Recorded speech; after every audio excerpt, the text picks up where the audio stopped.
नमस्कार विद्यार्थी मित्रांनो, या व्हिडिओमध्ये आपण शहर आणि गाव यामधला फरक काय असतो याच्याबद्दल बघणार आहोत. रिया नावाची मुलगी एका गावात राहत होती. ती बाहेर खेळत होती. ती तिच्या काकांची वाट बघत होती, कारण तिचे काका शहरामधून मार्केटमधून येणार होते. काही वेळानंतर तिचे काका घरी येऊ लागले. घरी येताना तिने काकाला बघितले. ती काकांजवळ जाऊन काकाला म्हणाली, काका काका आज तुम्ही कुठे गेले होते?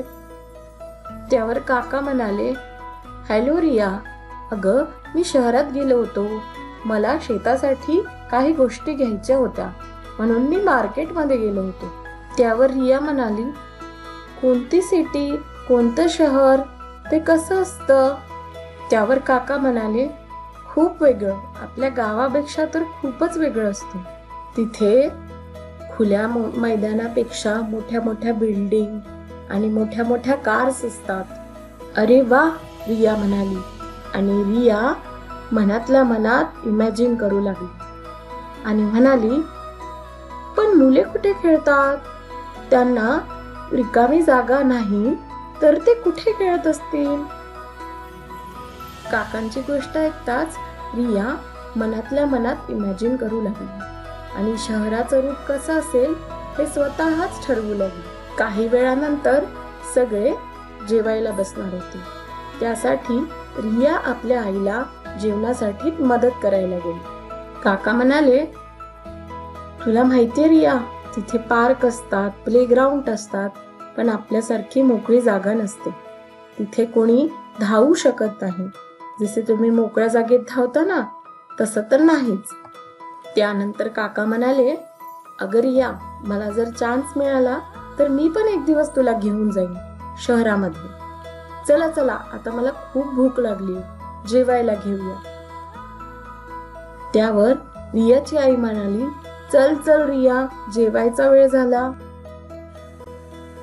असे म्हणताच रिया उठली आणि सगळे जेवायच्या गोष्टी घेऊन बसली. आता काय, रिया आपल्या काकांसोबत जेवायला बसली आणि काका हळूहळू तिला जेवण चालू लागले. असे करत करत तिघांनीही जेवण केले.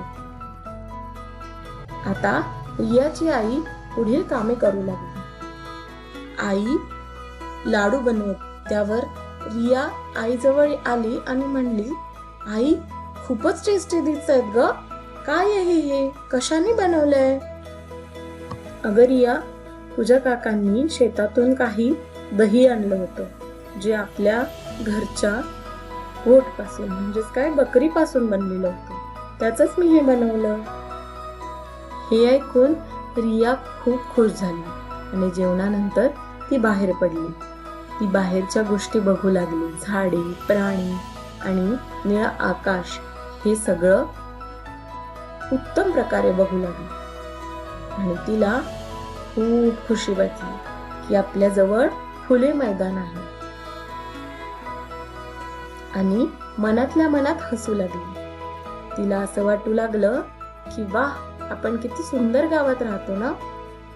आणि विचार केला की कधीतरी आपण शहरात जाऊया, पण आपलं गावच छान सुंदर.